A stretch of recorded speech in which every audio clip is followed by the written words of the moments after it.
हाय, कैसे?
Good evening, good morning, good afternoon to everyone.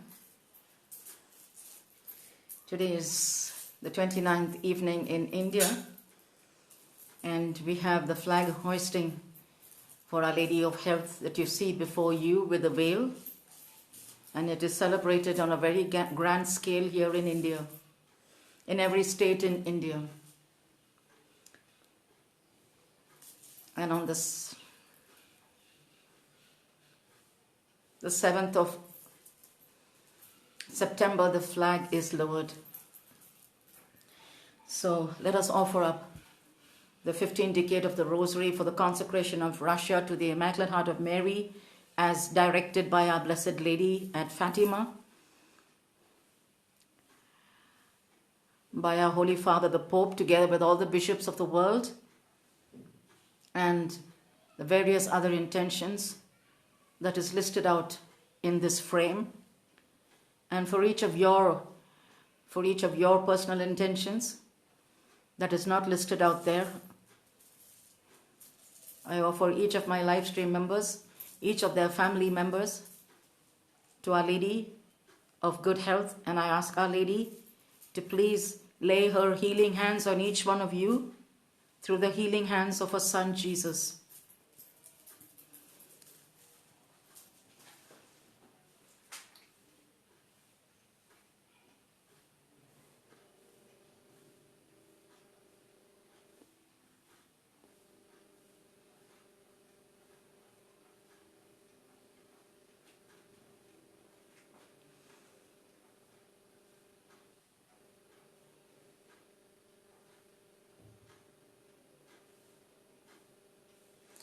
I believe in God the Father, by the sign of the Holy Cross, deliver us from all evil. In the name of the Father, and of the Son, and of the Holy Ghost. Amen. I believe in God the Father Almighty, creator of heaven and earth, and in Jesus Christ, his only Son, our Lord, who was conceived by the power of the Holy Ghost, born of the Virgin Mary, suffered under Pontius Pilate, was crucified, died, and was buried.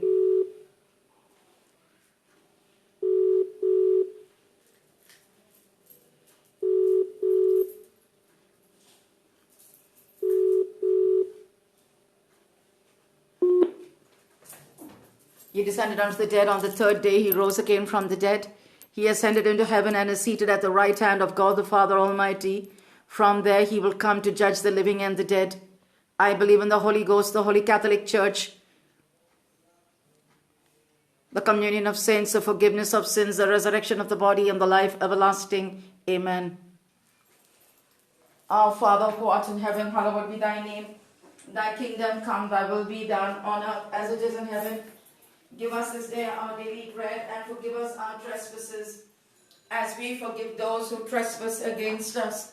And lead us not into temptation, but deliver us from evil. Amen. Hail Mary, full of grace, the Lord is with thee. Blessed art thou among women, and blessed is the fruit of thy womb, Jesus. Holy Mary, Mother of God, pray for us sinners, now and at the hour of our death. Amen. Hail Mary, full of grace, the Lord is with thee. Blessed art thou among women, and blessed is the fruit of thy womb, Jesus. Holy Mary, Mother of God, pray for us sinners, now and at the hour of our death. Amen. Hail Mary, full of grace, the Lord is with thee. Blessed art thou among women, and blessed is the fruit of thy womb, Jesus. Holy Mary, Mother of God, pray for us sinners, now and at the hour of our death. Amen. Glory be to the Father, and to the Son, and to the Holy Ghost, as it was in the beginning, is now, and ever shall be, world without end. Amen. Let us pray the Rosary in Latin. My dear brothers and sisters, we'll try to do the full Rosary in Latin. Otherwise, as we go along, we'll know. Pater Noster, que es in celis, sanctificetur nomen tuum, adveniat regnum tuum, fiat voluntas tua, sicut et cielo et in terra. Casi panem nostrum quotidianum da nobis hodie, et dimiti nobis debita nostra, sicut et nos dimitimus debitoribus nostris, et non nos inducas in tentationem, sed libera nos a malo.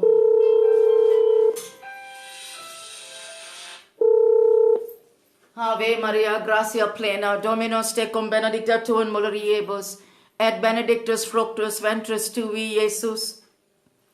Santa Maria Mater Dei, ora pro nobis peccatoribus, nunc et in hora mortis nostri. Amen. Ave Maria, gratia plena, Dominus tecum benedicta tu in mulieribus, et benedictus fructus ventris tui, Iesus. Santa Maria Mater Dei, ora pro nobis peccatoribus, nunc et in hora mortis nostri. Amen. Ave Maria, gratia plena, Dominus tecum benedicta tu in mulieribus, et benedictus fructus ventris tui, Iesus. Santa Maria Mater Dei, ora pro nobis peccatoribus, nunc et in hora mortis nostri. Amen. Ave Maria, gratia plena, Dominus tecum benedicta tu in mulieribus, et benedictus fructus ventris tui, Iesus. Santa Maria Mater Dei, ora pro nobis peccatoribus, nunc et in hora mortis nostri. Amen. Ave Maria, gratia plena, Dominus tecum benedicta tu in mulieribus, et benedictus fructus ventris tui, Iesus. Santa Maria Mater Dei, ora pro nobis peccatoribus, nunc et in hora mortis nostri. Amen. Ave Maria, gratia plena, Dominus tecum benedicta tu in mulieribus, et benedictus fructus ventris tui, Iesus. Santa Maria Mater Dei, ora pro nobis peccatoribus, nunc et in hora mortis nostri. Amen. Ave Maria, gratia plena, Dominus tecum benedicta tu in mulieribus, et benedictus fructus ventris tui, Iesus. Santa Maria Mater Dei, ora pro nobis peccatoribus, nunc et in hora mortis nostri. Amen. Ave Maria, gratia plena, Dominus tecum benedicta tu in mulieribus, et benedictus fructus ventris tui, Iesus. Santa Maria Mater Dei, ora pro nobis peccatoribus, nunc et in hora mortis nostri. Amen. Ave Maria, gratia plena, Dominus tecum benedicta tu in mulieribus, et benedictus fructus ventris tui, Iesus. Santa Maria Mater Dei, ora pro nobis peccatoribus, nunc et in hora mortis nostri. Amen. Ave Maria, gratia plena, Dominus tecum benedicta tu in mulieribus, et benedictus fructus ventris tui, Iesus. Santa Maria Mater Dei, ora pro nobis peccatoribus, nunc et in hora mortis nostri. Amen. Gloria Patri, et Filio, et Spiritui Sancto. Sicut et in principio, et nunc et semper, et in saecula saeculorum. Amen. O my Jesus, forgive us our sins, save us from the fires of hell, and lead all souls to heaven, especially those who are most in need of thy mercy. Cassie, you say the full joyful mysteries in Latin, and I'll say it in say the sorrowful. The second joyful mystery, the visitation. Pater Noster. Pater noster, qui es in celi, sanctificer nomen tuum, adveniat regnum tuum, fiat voluntas tua, sicut in celis et in terra. Panem nostrum quotidianum da nobis hodie, et dimiti nobis debita nostra, sicut et nos dimitimus debitoribus nostris, et non nos inducas in tentationem, sed libera nos a malo. Ave Maria, gratia plena, Dominus tecum, benedicta tu in mulieribus, et benedictus fructus ventris tui, Iesus. Sancta Maria Mater Dei, ora pro nobis peccatoribus, nunc et in hora mortis nostre. Amen. Ave Maria, gratia plena, Dominus tecum, benedicta tu in mulieribus, et benedictus fructus ventris tui, Iesus. Sancta Maria Mater Dei, ora pro nobis peccatoribus, nunc et in hora mortis nostre. Amen. Ave Maria, gratia plena, Dominus tecum, benedicta tu in mulieribus, et benedictus fructus ventris tui, Iesus. Sancta Maria Mater Dei, ora pro nobis peccatoribus, nunc et in hora mortis nostre. Amen. Ave Maria, gratia plena, Dominus tecum, benedicta tu in mulieribus, et benedictus fructus ventris tui, Iesus. Sancta Maria Mater Dei, ora pro nobis peccatoribus, nunc et in hora mortis nostre. Amen. Ave Maria, gratia plena, Dominus tecum, benedicta tu in mulieribus, et benedictus fructus ventris tui, Iesus. Sancta Maria, Mater Dei, ora pro nobis peccatoribus, nunc et in hora mortis nostre. Amen. Ave Maria, gratia plena, Dominus tecum, benedictus in mulieribus, et benedictus fructus ventris tui, Iesus. Sancta Maria, Mater Dei, ora pro nobis peccatoribus, nunc et in hora mortis nostre. Amen. Ave Maria, gratia plena, Dominus tecum, benedictus in mulieribus, et benedictus fructus ventris tui, Iesus. Sancta Maria, Mater Dei, ora pro nobis peccatoribus, nunc et in hora mortis nostre. Amen. Ave Maria, gratia plena, Dominus tecum, benedictus in mulieribus, et benedictus fructus ventris tui, Iesus. Sancta Maria, Mater Dei, ora pro nobis peccatoribus, nunc et in hora mortis nostre. Amen. Ave Maria, gratia plena, Dominus tecum, benedictus in mulieribus, et benedictus fructus ventris tui, Iesus. Sancta Maria, Mater Dei, ora pro nobis peccatoribus, nunc et in hora mortis nostre. Amen. Ave Maria, gratia plena, Dominus tecum, benedictus in mulieribus, et benedictus fructus ventris tui, Iesus. Sancta Maria, Mater Dei, ora pro nobis peccatoribus, nunc et in hora mortis nostre. Amen.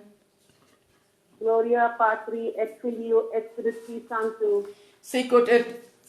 Sicut erat in principio, et nunc et semper, et in saecula saeculorum. Amen.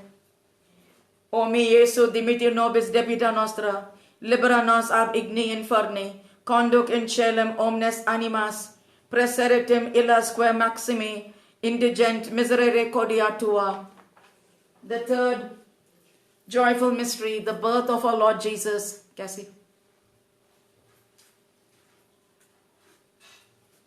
Cassie, Pater Noster.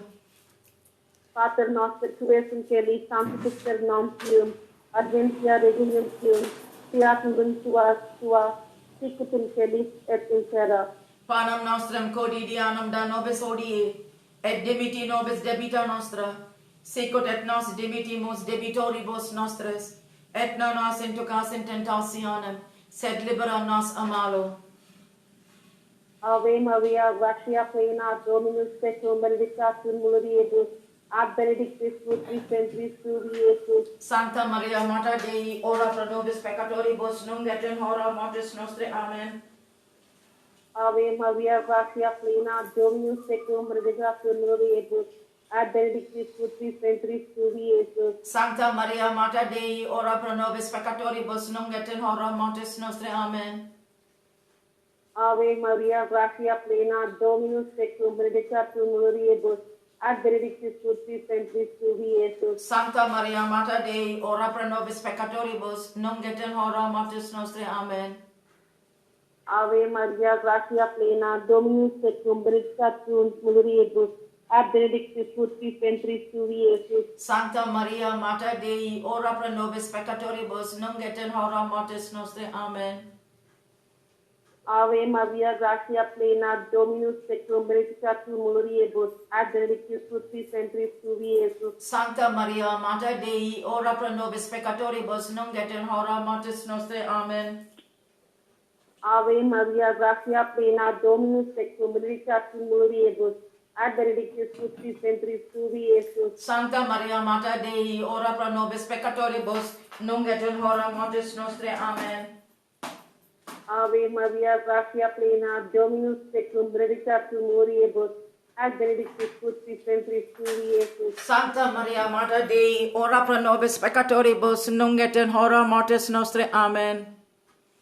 Ave Maria, gratia plena, Dominus tecum, benedictus in mulieribus, et benedictus fructus ventris tui, Iesus. Sancta Maria, Mater Dei, ora pro nobis peccatoribus, nunc et in hora mortis nostre. Amen.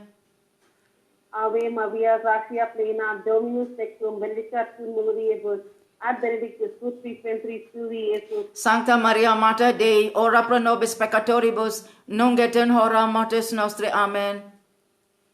Ave Maria, gratia plena, Dominus tecum, benedictus in mulieribus, et benedictus fructus ventris tui, Iesus. Sancta Maria, Mater Dei, ora pro nobis peccatoribus, nunc et in hora mortis nostre. Amen. Gloria Patri et Filio et Spiritus Sancto. Sicut sicut erat in principio, et nunc et semper, et in saecula saeculorum. Amen. Amen. O mi Iesu, dimiti nobis debita nostra, libera nos ab igni inferni, conduc in caelum omnes animas, praeseritem illas quae maxime indigent miserere codia tua. The fourth joyful mystery, the presentation of our Lord Jesus in the temple. Cassie. Pater noster, qui es in celi, sanctificer nom tuum, adveniat regnum tuum, fiat ulum tuas, sicut in celi, et in terra. Panem nostrum quotidianum da nobis hodie, et dimiti nobis debita nostra, sicut et nos dimitimus debitoribus nostris, et non nos inducas in tentationem, sed libera nos a malo. Ave Maria, gratia plena, Dominus tecum, benedicta tu mulieribus, ad benedictus fructus ventris tui, Iesus. Sancta Maria, Mater Dei, ora pro nobis peccatoribus, nunc et in hora mortis nostrae. Amen. Ave Maria, gratia plena, Dominus tecum, benedictus tu mulieribus, ad benedictus fructus ventris tui, Iesus. Sancta Maria, Mater Dei, ora pro nobis peccatoribus, nunc et in hora mortis nostrae. Amen. Ave Maria, gratia plena, Dominus tecum, benedicta tu mulieribus, ad benedictus fructus ventris tui, Iesus. Sancta Maria, Mater Dei, ora pro nobis peccatoribus, nunc et in hora mortis nostrae. Amen. Ave Maria, gratia plena, Dominus tecum, benedicta tu mulieribus, ad benedictus fructus ventris tui, Iesus. Sancta Maria, Mater Dei, ora pro nobis peccatoribus, nunc et in hora mortis nostrae. Amen. Ave Maria, gratia plena, Dominus tecum, benedicta tu mulieribus, ad benedictus fructus ventris tui, Iesus. Sancta Maria, Mater Dei, ora pro nobis peccatoribus, nunc et in hora mortis nostrae. Amen. Ave Maria, gratia plena, Dominus tecum, benedicta tu mulieribus, ad benedictus fructus ventris tui, Iesus. Sancta Maria, Mater Dei, ora pro nobis peccatoribus, nunc et in hora mortis nostrae. Amen. Ave Maria, gratia plena, Dominus tecum, benedicta tu mulieribus, ad benedictus fructus ventris tui, Iesus. Sancta Maria, Mater Dei, ora pro nobis peccatoribus, nunc et in hora mortis nostrae. Amen. Ave Maria, gratia plena, Dominus tecum, benedicta tu mulieribus, ad benedictus fructus ventris tui, Iesus. Sancta Maria, Mater Dei, ora pro nobis peccatoribus, nunc et in hora mortis nostrae. Amen. Ave Maria, gratia plena, Dominus tecum, benedicta tu mulieribus, ad benedictus fructus ventris tui, Iesus. Sancta Maria, Mater Dei, ora pro nobis peccatoribus, nunc et in hora mortis nostrae. Amen. Ave Maria, gratia plena, Dominus tecum, benedicta tu mulieribus, ad benedictus fructus ventris tui, Iesus. Sancta Maria, Mater Dei, ora pro nobis peccatoribus, nunc et in hora mortis nostrae. Amen. Gloria Patri et Filio et Spiritus Sanctus. Sicut erat in principio, et nunc et semper, et in saecula saeculorum. Amen. O mi Iesu, dimiti nobis debita nostra, libera nos ab igni inferni, conduc in caelum omnes animas, praeseritem illas quae maxima indigent miserere codia tua. The fifth joyful mystery, the finding of... There's some sound disturbing. What is that sound? Not here.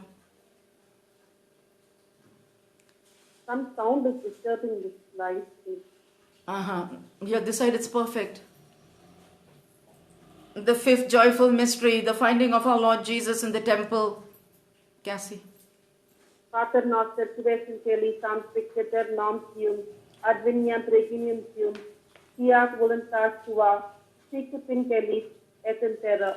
Panem nostrum quotidianum da nobis hodie, et dimiti nobis debita nostra, sicut et nos dimitimus debitoribus nostris, et non nos inducas in tentationem, sed libera nos a malo. We can expect such things because we are praying the rosary in Latin.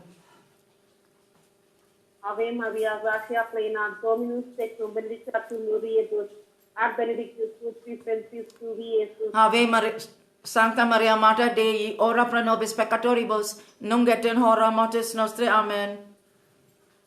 Ave Maria, gratia plena, Dominus tecum, benedicta tu mulieribus, ad benedictus fructus ventris tui, Iesus. Sancta Maria, Mater Dei, ora pro nobis peccatoribus, nunc et in hora mortis nostre. Amen. Ave Maria, gratia plena, Dominus tecum, benedicta tu mulieribus, ad benedictus fructus ventris tui, Iesus. Sancta Maria, Mater Dei, ora pro nobis peccatoribus, nunc et in hora mortis nostre. Amen. Ave Maria, gratia plena, Dominus tecum, benedicta tu mulieribus, ad benedictus fructus ventris tui, Iesus. Sancta Maria, Mater Dei, ora pro nobis peccatoribus, nunc et in hora mortis nostre. Amen. Ave Maria, gratia plena, Dominus tecum, benedicta tu mulieribus, ad benedictus fructus ventris tui, Iesus. Sancta Maria, Mater Dei, ora pro nobis peccatoribus, nunc et in hora mortis nostre. Amen. Ave Maria, gratia plena, Dominus tecum, benedicta tu mulieribus, ad benedictus fructus ventris tui, Iesus. Sancta Maria, Mater Dei, ora pro nobis peccatoribus, nunc et in hora mortis nostre. Amen. Ave Maria, gratia plena, Dominus tecum, benedicta tu mulieribus, ad benedictus fructus ventris tui, Iesus. Sancta Maria, Mater Dei, ora pro nobis peccatoribus, nunc et in hora mortis nostre. Amen. Ave Maria, gratia plena, Dominus tecum, benedicta tu mulieribus, ad benedictus fructus ventris tui, Iesus. Sancta Maria, Mater Dei, ora pro nobis peccatoribus, nunc et in hora mortis nostre. Amen. Ave Maria, gratia plena, Dominus tecum, benedicta tu mulieribus, ad benedictus fructus ventris tui, Iesus. Sancta Maria, Mater Dei, ora pro nobis peccatoribus, nunc et in hora mortis nostre. Amen. Ave Maria, gratia plena, Dominus tecum, benedicta tu mulieribus, ad benedictus fructus ventris tui, Iesus. Sancta Maria, Mater Dei, ora pro nobis peccatoribus, nunc et in hora mortis nostre. Amen. Gloria Patri et Filio et Spiritui Sancto, Sicut erat in principio, et nunc et semper, et in saecula saeculorum. Amen. O mi Iesu, dimiti nobis debita nostra, libera nos ab igni inferni, conduc in caelum omnes animas, praeseritim illas quae maxime indigent miserere cordia tua. Sign yourself with some holy water. The first sorrowful mystery, the agony of our Lord Jesus in the garden. Pater nostra qui es in caelis, sanctificator nomen tuum, adveniat regnum tuum, fiat voluntas tua, sicut in cielo et in terra. panem nostrum quotidianum da nobis hodie, et dimiti nos debita nostra, sicut in nos dimitimus debitoribus nostri, et nos indicas in sanctionem sed libera nos a malo. Amen. Just sprinkle holy water in front of you, behind you, to your left and to your right. Ave Maria, gratia plena, Dominus tecum, benedicta tu in mulieribus, et benedictus fructus ventris tui, Iesus. Santa Maria, Mater Dei, ora pro nobis peccatoribus, nunc et in hora mortis nostri. Amen. Ave Maria, gratia plena, Dominus tecum, benedicta tu in mulieribus, et benedictus fructus ventris tui, Iesus. Sancta Maria, Mater Dei, ora pro nobis peccatoribus, nunc et in hora mortis nostre. Amen. Ave Maria, gratia plena, Dominus tecum, benedicta tu in mulieribus, et benedictus fructus ventris tui, Iesus. Sancta Maria, Mater Dei, ora pro nobis peccatoribus, nunc et in hora mortis nostre. Amen. Ave Maria, gratia plena, Dominus tecum, benedicta tu in mulieribus, et benedictus fructus ventris tui, Iesus. Santa Maria, Mater Dei, ora pro nobis peccatoribus, nunc et in hora mortis nostri. Amen. Ave Maria, gratia plena, Dominus tecum, benedicta tu in mulieribus, et benedictus fructus ventris tui, Iesus.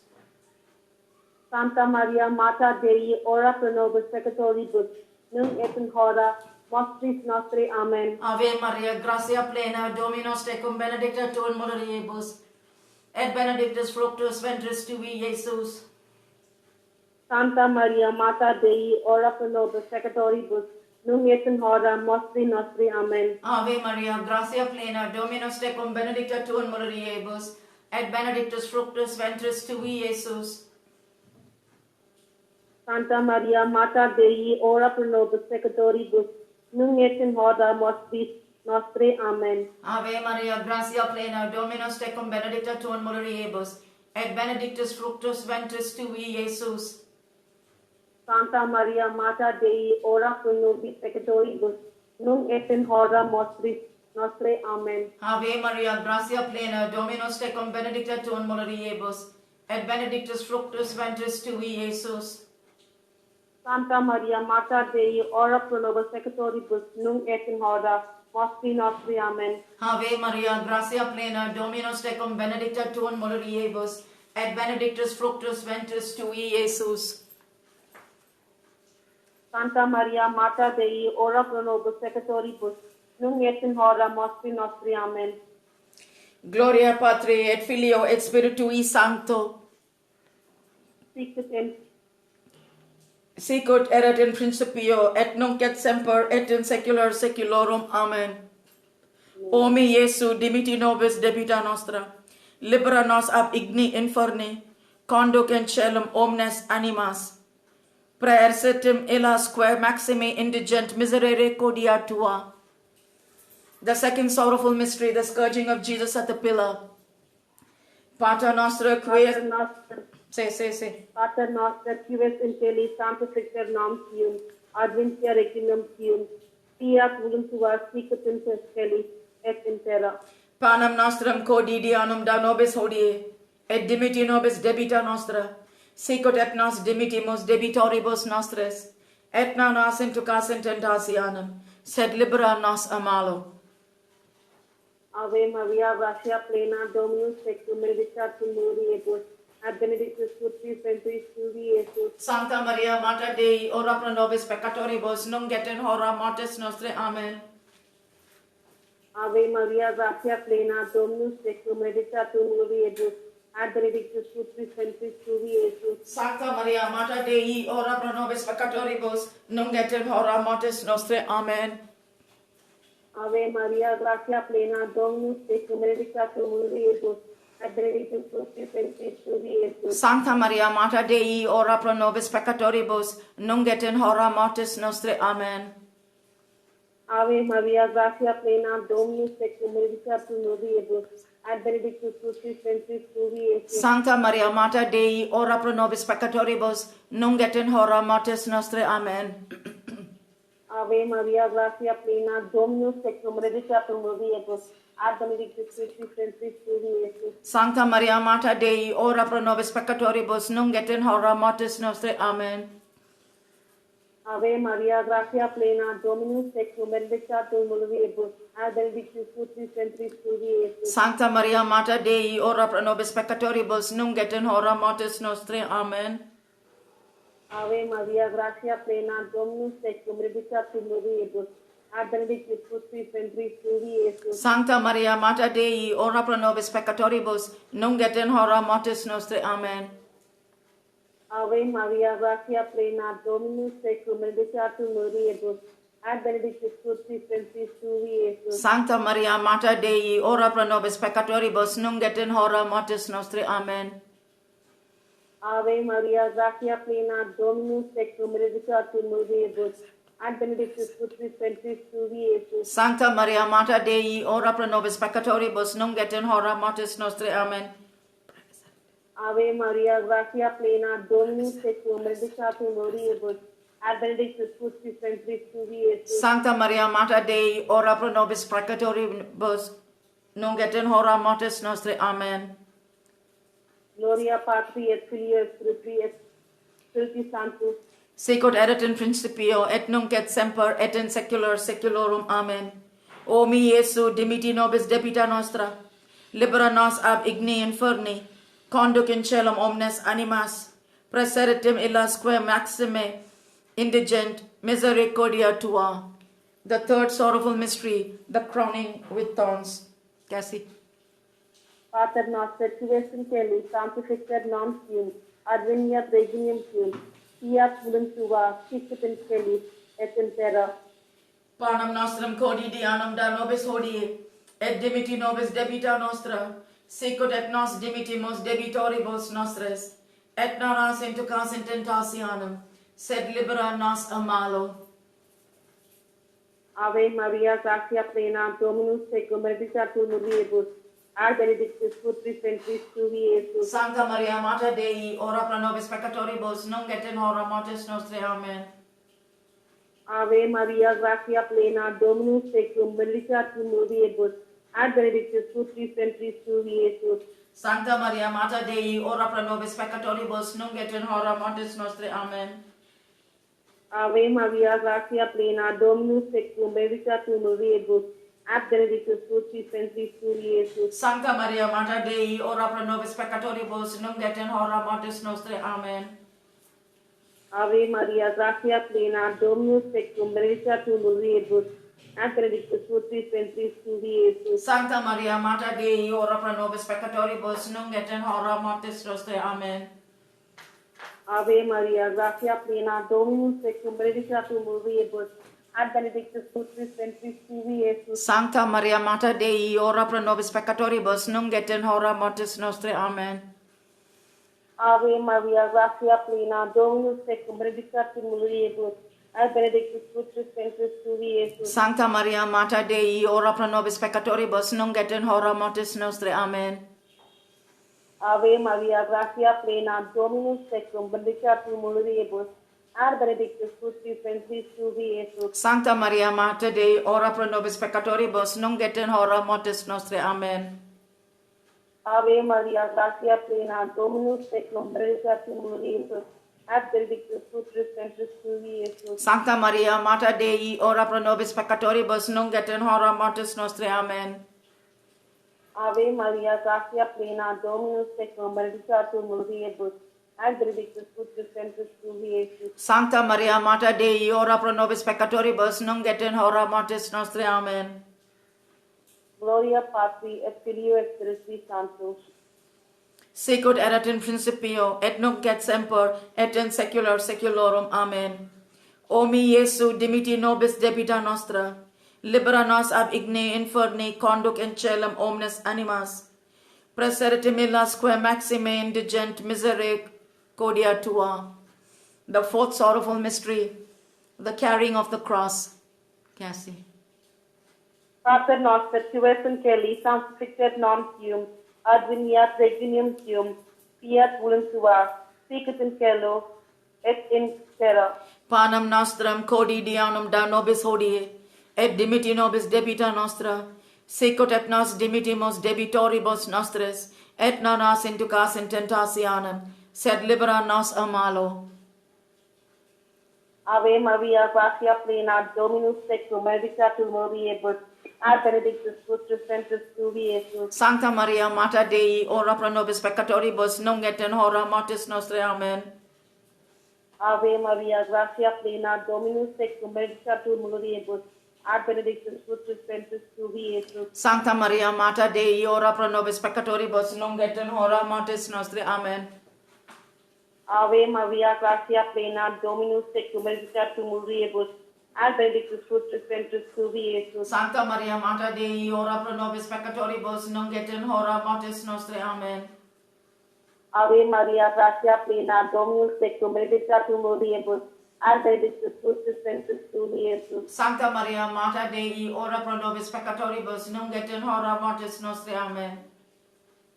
Ave Maria, gratia plena, Dominus tecum, benedicta tu mulieribus, ad benedictus fructus ventris tui, Iesus. Sancta Maria, Mater Dei, ora pro nobis peccatoribus, nunc et in hora mortis nostre. Amen. Ave Maria, gratia plena, Dominus tecum, benedicta tu mulieribus, ad benedictus fructus ventris tui, Iesus. Sancta Maria, Mater Dei, ora pro nobis peccatoribus, nunc et in hora mortis nostre. Amen. Ave Maria, gratia plena, Dominus tecum, benedicta tu mulieribus, ad benedictus fructus ventris tui, Iesus. Sancta Maria, Mater Dei, ora pro nobis peccatoribus, nunc et in hora mortis nostre. Amen. Ave Maria, gratia plena, Dominus tecum, benedicta tu mulieribus, ad benedictus fructus ventris tui, Iesus. Sancta Maria, Mater Dei, ora pro nobis peccatoribus, nunc et in hora mortis nostre. Amen. Ave Maria, gratia plena, Dominus tecum, benedicta tu mulieribus, ad benedictus fructus ventris tui, Iesus. Sancta Maria, Mater Dei, ora pro nobis peccatoribus, nunc et in hora mortis nostre. Amen. Ave Maria, gratia plena, Dominus tecum, benedicta tu mulieribus, et benedictus fructus ventris tui, Iesus. Sancta Maria, Mater Dei, ora pro nobis peccatoribus, nunc et in hora mortis nostre. Amen. Gloria Patri et Filio et Spiritus Sancto. Sicut erat in principio, et nunc et semper, et in saecula saeculorum. Amen. O mi Iesu, dimiti nobis debita nostra, libera nos ab igni inferni, conduc in celum omnes animas, presertum illas quae maxime, indigent misericordia tua. The fifth sorrowful mystery, the crucifixion and death of our Lord Jesus Christ. That's it. Pater noster, qui es in caeli, sanctificer nomen tuum, adveniat regnum tuum, fiat voluntas tua, sicut in caelis et in terra. Panem nostrum quotidianum da nobis hodie, et dimiti nobis debita nostra, sicut et nos dimitimus debitoribus nostris, et non nos inducas in tentationem, sed libera nos a malo. Ave Maria, gratia plena, Dominus tecum, benedicta tu mulieribus, et benedictus fructus ventris tui, Iesus. Sancta Maria, Mater Dei, ora pro nobis peccatoribus, nunc et in hora mortis nostre. Amen. Ave Maria, gratia plena, Dominus tecum, benedicta tu mulieribus, et benedictus fructus ventris tui, Iesus. Sancta Maria, Mater Dei, ora pro nobis peccatoribus, nunc et in hora mortis nostre. Amen. Ave Maria, gratia plena, Dominus tecum, benedicta tu mulieribus, et benedictus fructus ventris tui, Iesus. Sancta Maria, Mater Dei, ora pro nobis peccatoribus, nunc et in hora mortis nostre. Amen. Ave Maria, gratia plena, Dominus tecum, benedicta tu mulieribus, et benedictus fructus ventris tui, Iesus. Sancta Maria, Mater Dei, ora pro nobis peccatoribus, nunc et in hora mortis nostre. Amen. Ave Maria, gratia plena, Dominus tecum, benedicta tu mulieribus, et benedictus fructus ventris tui, Iesus. Sancta Maria, Mater Dei, ora pro nobis peccatoribus, nunc et in hora mortis nostre. Amen. Ave Maria, gratia plena, Dominus tecum, benedicta tu mulieribus, et benedictus fructus ventris tui, Iesus. Sancta Maria, Mater Dei, ora pro nobis peccatoribus, nunc et in hora mortis nostre. Amen. Ave Maria, gratia plena, Dominus tecum, benedicta tu mulieribus, et benedictus fructus ventris tui, Iesus. Sancta Maria, Mater Dei, ora pro nobis peccatoribus, nunc et in hora mortis nostre. Amen. Ave Maria, gratia plena, Dominus tecum, benedicta tu mulieribus, et benedictus fructus ventris tui, Iesus. Sancta Maria, Mater Dei, ora pro nobis peccatoribus, nunc et in hora mortis nostre. Amen. Ave Maria, gratia plena, Dominus tecum, benedicta tu mulieribus, et benedictus fructus ventris tui, Iesus. Sancta Maria, Mater Dei, ora pro nobis peccatoribus, nunc et in hora mortis nostre. Amen. Ave Maria, gratia plena, Dominus tecum, benedicta tu mulieribus, et benedictus fructus ventris tui, Iesus. Sancta Maria, Mater Dei, ora pro nobis peccatoribus, nunc et in hora mortis nostre. Amen. Gloria Patri et Filio et Spiritus Sancto. Sicut erat in principio, et nunc et semper, et in saecula saeculorum. Amen. O mi Iesu, dimiti nobis debita nostra, libera nos ab igni inferni, conduc in celum omnes animas, presertim illas quae maxime, indigent misericordia tua. The first glorious mystery, the resurrection. You want to continue or you want me to say? Pater noster, qui es in caeli, sanctificer nomen tuum, adveniat regnum tuum. Adveniat regnum tuum, fiat voluntas. Fiat voluntas tuas, sicut in caelis et in terra. Panem nostrum quotidianum da nobis hodie, et dimiti nobis debita nostra, sicut et nos dimitimus debitoribus nostris, et non nos inducas in tentationem, sed libera nos a malo. Ave Maria, gratia plena, Dominus tecum, benedicta tu mulieribus, et benedictus fructus ventris tui, Iesus. Sancta Maria, Mater Dei, ora pro nobis peccatoribus, nunc et in hora mortis nostre. Amen.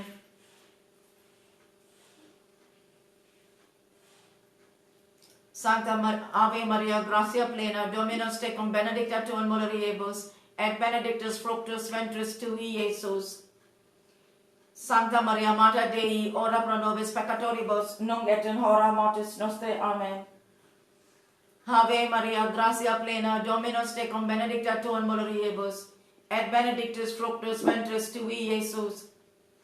Santa Maria, Mater Dei, ora pro nobis peccatoribus, nunc et in hora mortis nostre. Amen. Ave Maria, gratia plena, Dominus tecum, benedicta tu in mulieribus, et benedictus fructus ventris tui, Iesus. Santa Maria, Mater Dei, ora pro nobis peccatoribus, nunc et in hora mortis nostre. Amen. Ave Maria, gratia plena, Dominus tecum, benedicta tu in mulieribus, et benedictus fructus ventris tui, Iesus. Santa Maria, Mater Dei, ora pro nobis peccatoribus, nunc et in hora mortis nostre. Amen. Ave Maria, gratia plena, Dominus tecum, benedicta tu in mulieribus, et benedictus fructus ventris tui, Iesus. Santa Maria, Mater Dei, ora pro nobis peccatoribus, nunc et in hora mortis nostre. Amen. Ave Maria, gratia plena, Dominus tecum, benedicta tu in mulieribus, et benedictus fructus ventris tui, Iesus. Santa Maria, Mater Dei, ora pro nobis peccatoribus, nunc et in hora mortis nostre. Amen. Ave Maria, gratia plena, Dominus tecum, benedicta tu in mulieribus, et benedictus fructus ventris tui, Iesus. Santa Maria, Mater Dei, ora pro nobis peccatoribus, nunc et in hora mortis nostre. Amen. Ave Maria, gratia plena, Dominus tecum, benedicta tu in mulieribus, et benedictus fructus ventris tui, Iesus.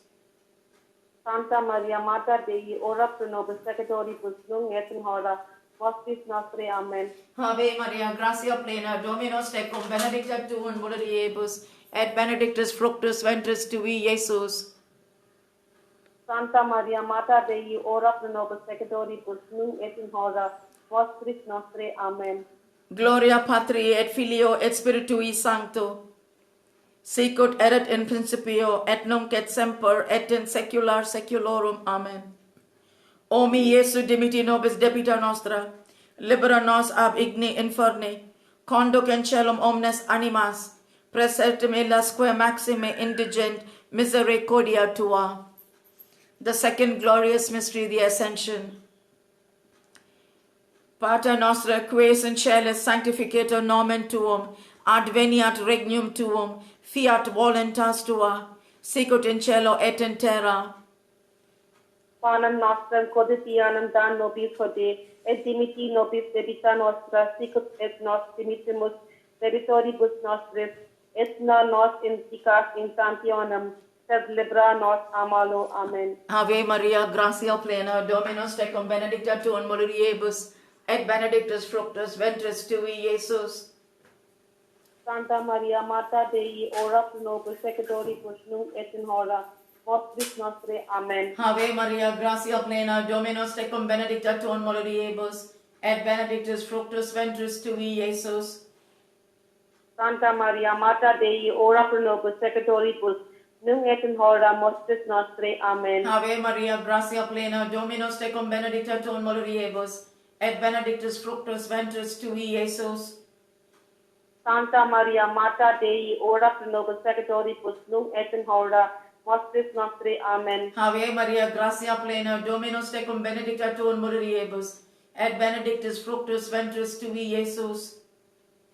Santa Maria, Mater Dei, ora pro nobis peccatoribus, nunc et in hora mortis nostre. Amen. Ave Maria, gratia plena, Dominus tecum, benedicta tu in mulieribus, et benedictus fructus ventris tui, Iesus. Santa Maria, Mater Dei, ora pro nobis peccatoribus, nunc et in hora mortis nostre. Amen. Ave Maria, gratia plena, Dominus tecum, benedicta tu in mulieribus, et benedictus fructus ventris tui, Iesus. Santa Maria, Mater Dei, ora pro nobis peccatoribus, nunc et in hora mortis nostre. Amen. Ave Maria, gratia plena, Dominus tecum, benedicta tu in mulieribus, et benedictus fructus ventris tui, Iesus. Santa Maria, Mater Dei, ora pro nobis peccatoribus, nunc et in hora mortis nostre. Amen. Ave Maria, gratia plena, Dominus tecum, benedicta tu in mulieribus, et benedictus fructus ventris tui, Iesus. Santa Maria, Mater Dei, ora pro nobis peccatoribus, nunc et in hora mortis nostre. Amen. Ave Maria, gratia plena, Dominus tecum, benedicta tu in mulieribus, et benedictus fructus ventris tui, Iesus. Santa Maria, Mater Dei, ora pro nobis peccatoribus, nunc et in hora mortis nostri. Amen. Ave Maria, gratia plena, Dominus tecum, benedicta tu in mulieribus, et benedictus fructus ventris tui, Iesus. Santa Maria, Mater Dei, ora pro nobis peccatoribus, nunc et in hora mortis nostri. Amen. Gloria Patri et Filio et Spiritui Sancto, sicut erat in... Sicut in principio et nunc semper et in saecula saeculorum. Amen. Fantastic. O mi Iesu, dimiti nobis debita nostra, libera nos ab igni inferni, conduc in celum omnes animas, praeseritim illasque maxime indigent misericordia tua. The third glorious mystery, the descent of the Holy Ghost upon the apostles. Pater nostra, qui es in caelis, sanctificetur nomen tuum, adveniat regnum tuum, fiat voluntas tua, sicut in cielo et in terra. Give us this day our daily bread, and give us our trespasses as we forgive those who trespass against us. And lead us not into temptation, but deliver us from evil. Amen. Ave Maria, gratia plena, Dominus tecum, benedicta tu in mulieribus, et benedictus fructus ventris tui, Iesus. Santa Maria, Mater Dei, ora pro nobis peccatoribus, nunc et in hora mortis nostri. Amen. Ave Maria, gratia plena, Dominus tecum, benedicta tu in mulieribus, et benedictus fructus ventris tui, Iesus. Santa Maria, Mater Dei, ora pro nobis peccatoribus, nunc et in hora mortis nostri. Amen. Ave Maria, gratia plena, Dominus tecum, benedicta tu in mulieribus, et benedictus fructus ventris tui, Iesus. Santa Maria, Mater Dei, ora pro nobis peccatoribus, nunc et in hora mortis nostri. Amen. Ave Maria, gratia plena, Dominus tecum, benedicta tu in mulieribus, et benedictus fructus ventris tui, Iesus. Santa Maria, Mater Dei, ora pro nobis peccatoribus, nunc et in hora mortis nostri. Amen. Ave Maria, gratia plena, Dominus tecum, benedicta tu in mulieribus, et benedictus fructus ventris tui, Iesus. Santa Maria, Mater Dei, ora pro nobis peccatoribus, nunc et in hora mortis nostri. Amen. Ave Maria, gratia plena, Dominus tecum, benedicta tu in mulieribus, et benedictus fructus ventris tui, Iesus. Santa Maria, Mater Dei, ora pro nobis peccatoribus, nunc et in hora mortis nostri. Amen.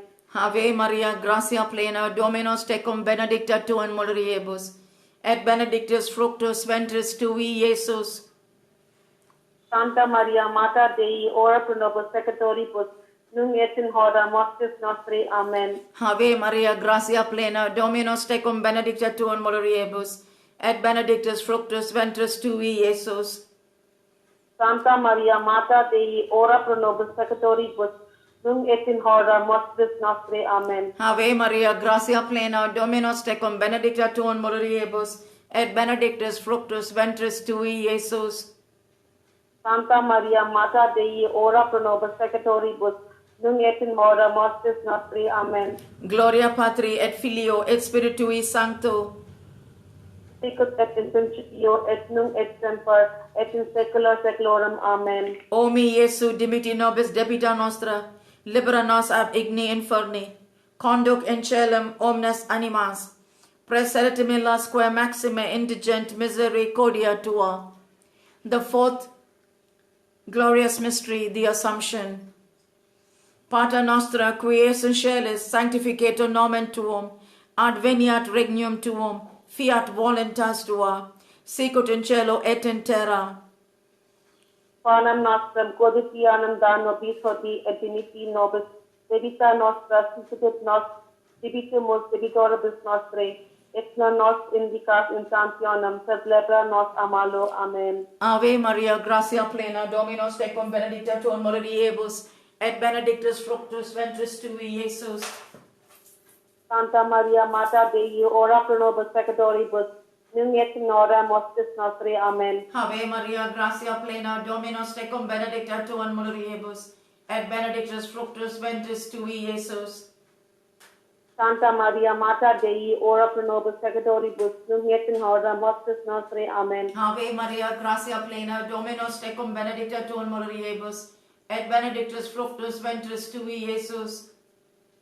Santa Maria, Mater Dei, ora pro nobis peccatoribus, nunc et in hora mortis nostre. Amen. Ave Maria, gratia plena, Dominus tecum, benedicta tu in mulieribus, et benedictus fructus ventris tui, Iesus. Santa Maria, Mater Dei, ora pro nobis peccatoribus, nunc et in hora mortis nostre. Amen. Ave Maria, gratia plena, Dominus tecum, benedicta tu in mulieribus, et benedictus fructus ventris tui, Iesus. Santa Maria, Mater Dei, ora pro nobis peccatoribus, nunc et in hora mortis nostre. Amen. Ave Maria, gratia plena, Dominus tecum, benedicta tu in mulieribus, et benedictus fructus ventris tui, Iesus.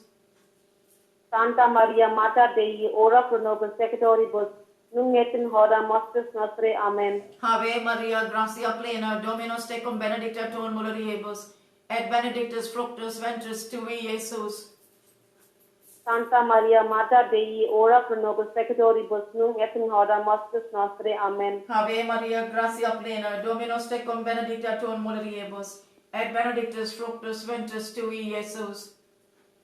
Santa Maria, Mater Dei, ora pro nobis peccatoribus, nunc et in hora mortis nostre. Amen. Ave Maria, gratia plena, Dominus tecum, benedicta tu in mulieribus, et benedictus fructus ventris tui, Iesus. Santa Maria, Mater Dei, ora pro nobis peccatoribus, nunc et in hora mortis nostre. Amen. Ave Maria, gratia plena, Dominus tecum, benedicta tu in mulieribus, et benedictus fructus ventris tui, Iesus. Santa Maria, Mater Dei, ora pro nobis peccatoribus, nunc et in hora mortis nostre. Amen. Gloria Patri et Filio et Spiritui Sancto. Sicut et in principio, et in nunc et semper, et in saecula saeculorum. Amen. O mi Iesu, dimiti nobis debita nostra, libera nos ab igni inferni, conduc in caelum omnes animas, praeseritim illasque maxime indigent misericordia tua. The fifth glorious mystery, the coronation of our Blessed Mother as Queen of heaven and earth. Pater nostra, qui es in caelis, sanctificetur nomen tuum, adveniat regnum tuum, fiat voluntas tua, sicut in cielo et in terra. Panem nostrem quotidianum da nobis hodie, et dimiti nobis debita nostra, sicut nos dimittimus debitoribus nostre, et nos pan indica intentionem, sed libera nos a malo. Amen. Ave Maria, gratia plena, Dominus tecum, benedicta tu in mulieribus, et benedictus fructus ventris tui, Iesus. Santa Maria, Mater Dei, ora pro nobis peccatoribus, nunc et in hora mortis nostre. Amen. Ave Maria, gratia plena, Dominus tecum, benedicta tu in mulieribus, et benedictus fructus ventris tui, Iesus. Santa Maria, Mater Dei, ora pro nobis peccatoribus, nunc et in hora mortis nostre. Amen. Ave Maria, gratia plena, Dominus tecum, benedicta tu in mulieribus, et benedictus fructus ventris tui, Iesus. Santa Maria, Mater Dei, ora pro nobis peccatoribus, nunc et in hora mortis nostre. Amen. Ave Maria, gratia plena, Dominus tecum, benedicta tu in mulieribus, et benedictus fructus ventris tui, Iesus. Santa Maria, Mater Dei, ora pro nobis peccatoribus, nunc et in hora mortis nostre. Amen. Ave Maria, gratia plena, Dominus tecum, benedicta tu in mulieribus, et benedictus fructus ventris tui, Iesus. Santa Maria, Mater Dei, ora pro nobis peccatoribus, nunc et in hora mortis nostre. Amen. Ave Maria, gratia plena, Dominus tecum, benedicta tu in mulieribus, et benedictus fructus ventris tui, Iesus. Santa Maria, Mater Dei, ora pro nobis peccatoribus, nunc et in hora mortis nostre. Amen. Ave Maria, gratia plena, Dominus tecum, benedicta tu in mulieribus, et benedictus fructus ventris tui, Iesus. Santa Maria, Mater Dei, ora pro nobis peccatoribus, nunc et in hora mortis nostre. Amen. Ave Maria, gratia plena, Dominus tecum, benedicta tu in mulieribus, et benedictus fructus ventris tui, Iesus. Santa Maria, Mater Dei, ora pro nobis peccatoribus, nunc et in hora mortis nostre. Amen. Ave Maria, gratia plena, Dominus tecum, benedicta tu in mulieribus, et benedictus fructus ventris tui, Iesus.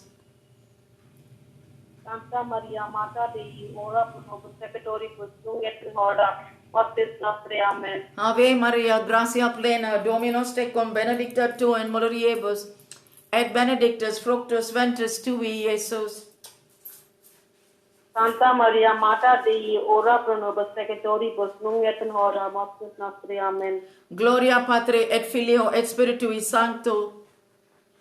Sicut et principio et nunc semper et in saecula saeculorum. Amen. O mi Iesu, dimiti nobis debita nostra, libera nos ab igni inferni, conduc in caelum omnes animas, praesertim illas quae maxime indigent misericordia tua. O God, whose only begotten Son, by his life, death, and resurrection, has purchased for us the rewards of eternal salvation, grant that we beseech thee, that by meditating upon these mysteries of the most holy rosary of the Blessed Virgin Mary, that we may imitate what they contain and obtain what they promise through the same Christ our Lord. Amen. I'll just play the litany, Cassie.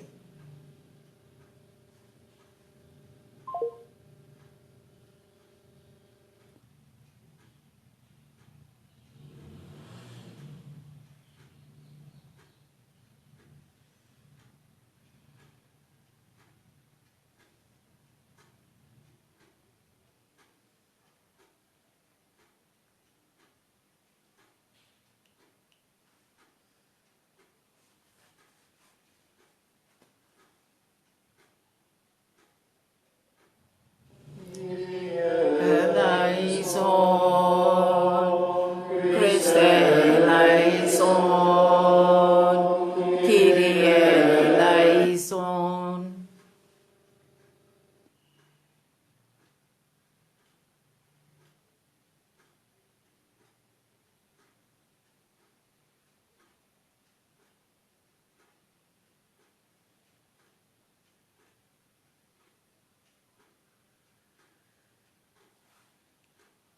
Give me a minute, please.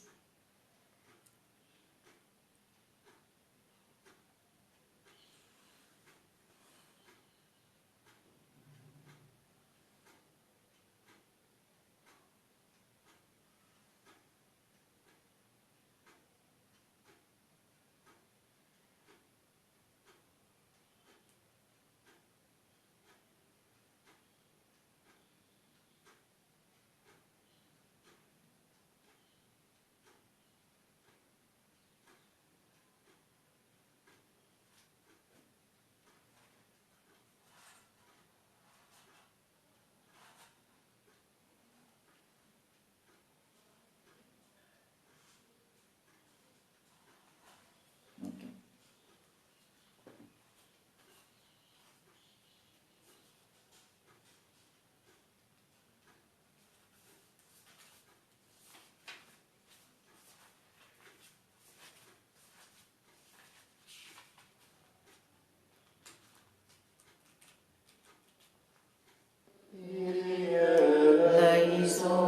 Eleison, Christe eleison, Kyrie eleison,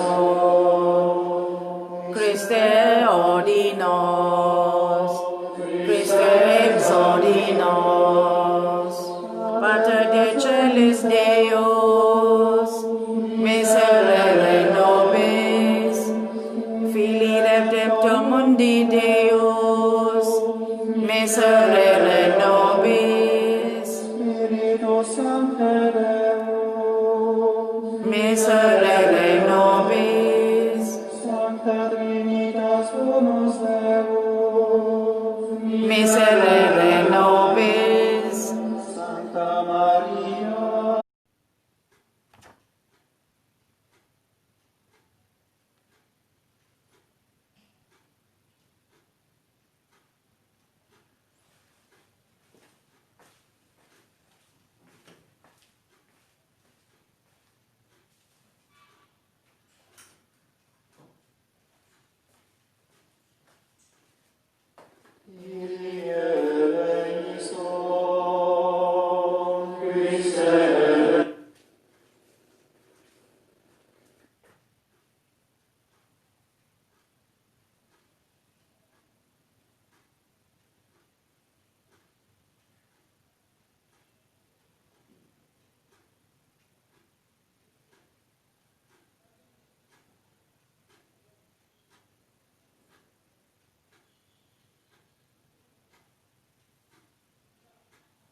Sorry about that.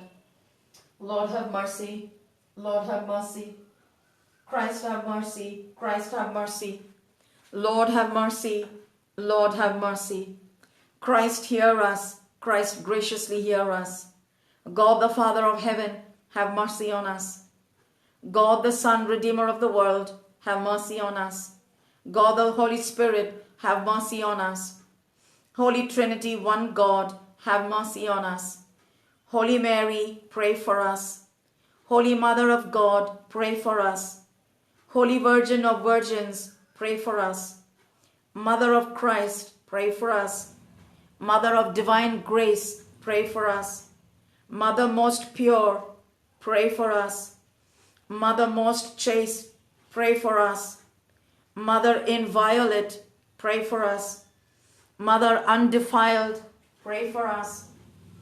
Mother most amiable, pray for us. Mother most admirable, pray for us. Mother of good counsel, pray for us. Mother of our Creator, pray for us. Mother of our Savior, pray for us. Virgin most prudent, pray for us. Virgin most venerable, pray for us. Virgin most renowned, pray for us. Virgin most powerful, pray for us. Virgin most merciful, pray for us. Virgin most faithful, pray for us. Mirror of justice, pray for us. Seat of wisdom, pray for us. Cause of our joy, pray for us. Spiritual vessel, pray for us. Vessel of honor, pray for us. Singular vessel of devotion, pray for us. Mystical rose, pray for us. Tower of David, pray for us. Vessel of honor, pray for us. Singular vessel of devotion, pray for us. Mystical rose, pray for us. Tower of David, pray for us. Tower of ivory, pray for us. House of gold, pray for us. Ark of the covenant, pray for us. Gate of heaven, pray for us. Morning star, pray for us. Health of the sick, pray for us. Refuge of sinners, pray for us. Comforter of the afflicted, pray for us. Help of Christians, pray for us. Queen of angels, pray for us. Queen of patriarchs, pray for us. Queen of prophets, pray for us. Queen of apostles, pray for us. Queen of martyrs, pray for us. Queen of confessors, pray for us. Queen of virgins, pray for us. Queen of all saints, pray for us. Queen conceived without original sin, pray for us. Queen assumed into heaven, pray for us. Queen of the most holy rosary, pray for us. Queen of peace, pray for us. Lamb of God, who takes away the sins of the world, spare us, O Lord. Lamb of God, who takes away the sins of the world, graciously hear us, O Lord. Lamb of God, who takes away the sins of the world, have mercy on us. Pray for us, O Holy Mother of God, that we may be made worthy of the promises of Christ. Let us pray. Grant, we beseech thee, O Lord God, unto us, thy servants, that we may rejoice in continual health of mind and body, and by the glorious intercession of the Blessed Mary, ever Virgin, may be delivered from present sadness and enter into the joy of thine eternal gladness. Through Christ our Lord. Amen. Hail, Holy Queen, Mother of Mercy. Hail our life, our sweetness, and our hope. To thee do we cry, poor banished children of Eve. To thee do we send up our sighs, mourning and weeping in this valley of tears. Turn then, most gracious Advocate, thine eyes of mercy towards us, and after this our exile, show unto us the blessed fruit of thy womb, Jesus. O clement, O loving, O sweet Virgin Mary, pray for us, O Holy Mother of God, that we may be made worthy of the promises of Christ. Dear brothers and sisters, let us offer up 9 memoraries to Our Lady, the Tear of Joy, for each of your intentions.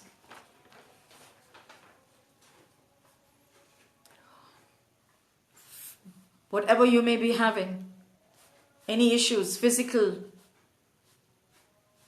emotional, spiritual, financial, we ask Our Lady to lay her healing hands on each one of you through the healing hands of her Son Jesus, to lay her healing hands on the 900 odd prayer requests that are in the petition bowl placed before our Holy Mother, through the healing hands of her Son Jesus. Remember, O most gracious Virgin Mary, that never was it known that anyone who fled to thy protection, implored thy help, or sought thy intercession was left unaided. Inspired by this confidence, we fly unto thee, O Virgin of Virgins, our Mother. To thee do we come, before thee we stand, sinful and sorrowful. O Mother of the Word incarnate, despise not our petitions, but in thy mercy hear and answer each one of us gathered here today. Amen. Remember, O most gracious Virgin Mary, that never was it known that anyone who fled to thy protection, implored thy help, or sought thy intercession was left unaided. Inspired by this confidence, we fly unto thee, O Virgin of Virgins, our Mother. To thee do we come, before thee we stand, sinful and sorrowful. O Mother of the Word incarnate, despise not our petitions, but in thy mercy hear and answer each one of us gathered here today. Amen. Remember, O most gracious Virgin Mary, that never was it known that anyone who fled to thy protection, implored thy help, or sought thy intercession was left unaided. Inspired by this confidence, we fly unto thee, O Virgin of Virgins, our Mother. To thee do we come, before thee we stand, sinful and sorrowful. O Mother of the Word incarnate, despise not our petitions, but in thy mercy hear and answer each one of us gathered here today. Amen. Remember, O most gracious Virgin Mary, that never was it known that anyone who fled to thy protection, implored thy help, or sought thy intercession was left unaided. Inspired by this confidence, we fly unto thee, O Virgin of Virgins, our Mother. To thee do we come, before thee we stand, sinful and sorrowful. O Mother of the Word incarnate, despise not our petitions, but in thy mercy hear and answer each one of us gathered here today. Amen. Remember, O most gracious Virgin Mary, that never was it known that anyone who fled to thy protection, implored thy help, or sought thy intercession was left unaided. Inspired by this confidence, we fly unto thee, O Virgin of Virgins, our Mother. To thee do we come, before thee we stand, sinful and sorrowful. O Mother of the Word incarnate, despise not our petitions, but in thy mercy hear and answer each one of us gathered here today. Amen. Remember, O most gracious Virgin Mary, that never was it known that anyone who fled to thy protection, implored thy help, or sought thy intercession was left unaided. Inspired by this confidence, we fly unto thee, O Virgin of Virgins, our Mother. To thee do we come, before thee we stand, sinful and sorrowful. O Mother of the Word incarnate, despise not our petitions, but in thy mercy hear and answer each one of us gathered here today. Amen. Remember, O most gracious Virgin Mary, that never was it known that anyone who fled to thy protection, implored thy help, or sought thy intercession was left unaided. Inspired by this confidence, we fly unto thee, O Virgin of Virgins, our Mother. To thee do we come, before thee we stand, sinful and sorrowful. O Mother of the Word incarnate, despise not our petitions, but in thy mercy hear and answer each one of us gathered here today. Amen.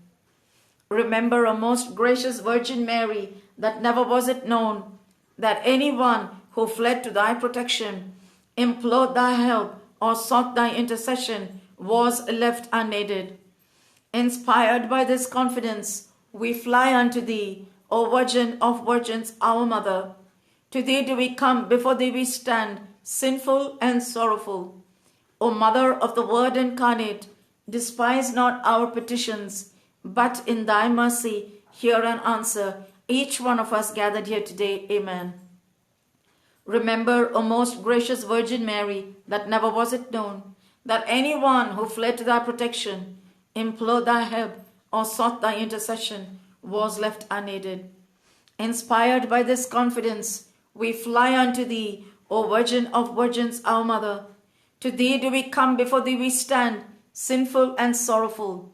O Mother of the Word incarnate, despise not our petitions, but in thy mercy hear and answer each one of us gathered here today. Amen.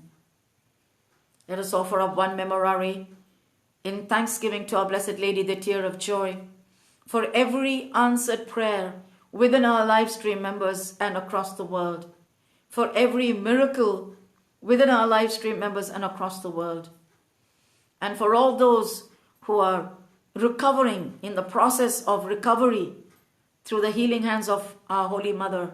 We thank you, Blessed Lady. We thank you. And we ask you to continue to intercede for each one of us, for all the prayer requests that we place in the palms of your hand, which you run to your Son and you give it to him and you ask him and you plead with him to hear our prayers. Please, Lady, we thank you. Remember, O most gracious Virgin Mary, that never was it known that anyone who fled to thy protection, implored thy help, or sought thy intercession was left unaided. Inspired by this confidence, we fly unto thee, O Virgin of Virgins, our Mother. To thee do we come, before thee we stand, sinful and sorrowful. O Mother of the Word incarnate, despise not our petitions, but in thy mercy hear and answer each one of us gathered here today. Amen. Hail Mary, daughter of God the Father. Hail Mary, Mother of God the Son. Hail Mary, Spouse of God the Holy Ghost. Hail Mary, Temple of the Most Blessed Trinity.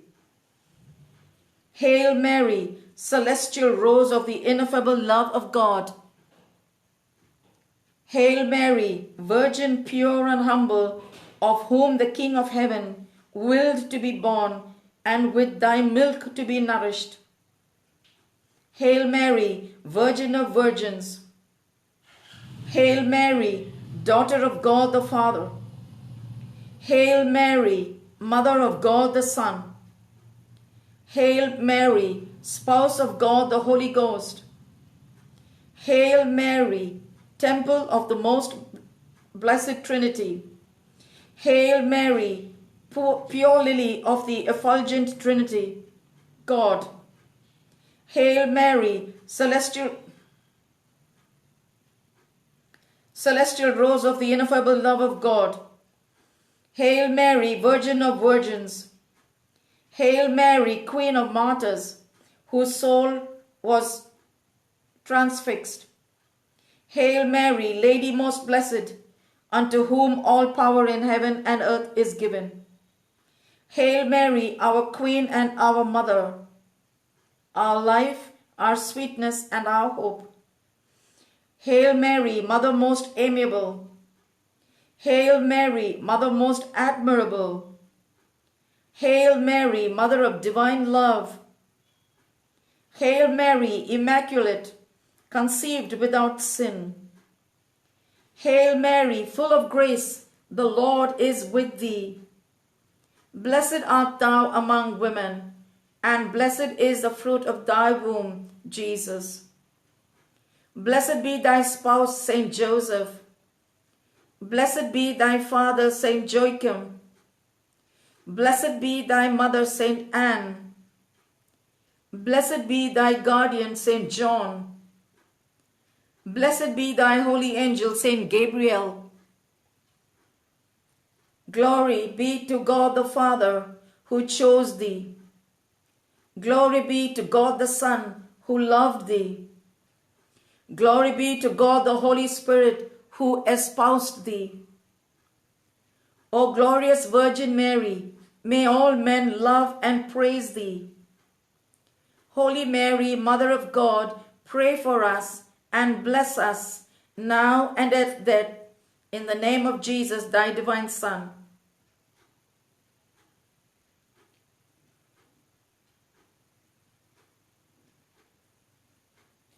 The angel of the Lord declared unto Mary, and she conceived by the power of the Holy Ghost. Hail Mary, full of grace, the Lord is with thee. Blessed art thou among women, and blessed is the fruit of thy womb, Jesus. Holy Mary, Mother of God, pray for us sinners, now and at the hour of our death. Amen. Behold the handmaid of the Lord, be it done to me unto thy word. Hail Mary, full of grace, the Lord is with thee. Blessed art thou among women, and blessed is the fruit of thy womb, Jesus. Holy Mary, Mother of God, pray for us sinners, now and at the hour of our death. Amen. And the Word was made flesh, and dwelt amongst us. Hail Mary, full of grace, the Lord is with thee. Blessed art thou among women, and blessed is the fruit of thy womb, Jesus. Holy Mary, Mother of God, pray for us sinners, now and at the hour of our death. Amen.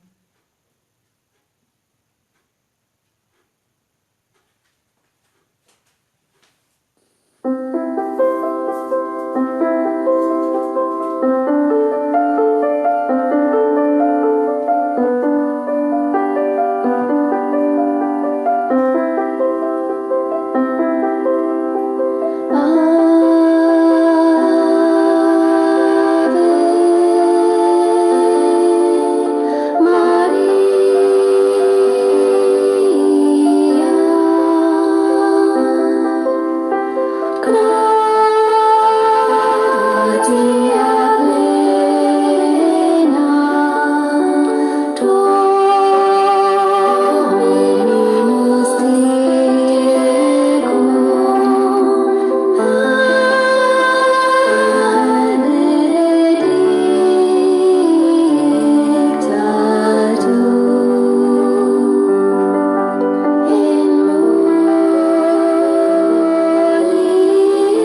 Thank you.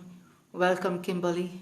Thank you to our live stream group. Thank you really very much. Thank you, Geraldine. Thank you, Lorraine, for signing in. Thank you, Tommy. Welcome, all of you. Thank you, Nina. I don't know who's online. Thank you to one and all of you. Our next live stream would be Holy Hour and Meditation at 7 a.m. India time, which is 2:30 a.m. Nigeria time, 9:30 a.m. Philippine time, 7:30 p.m. Pacific time, 8:30 p.m. Mountain time, 9:30 p.m. Central time, 10:30 p.m. Eastern time, and 2:30 a.m. Ireland time. I could be wrong with the US time zones because of the daylight time, saving time. So I would request you to Google to check with your converter, time zone converter, for 7 a.m. IST, which is Indian Standard Time, which is when I will be streamlining the Holy Hour and meditation.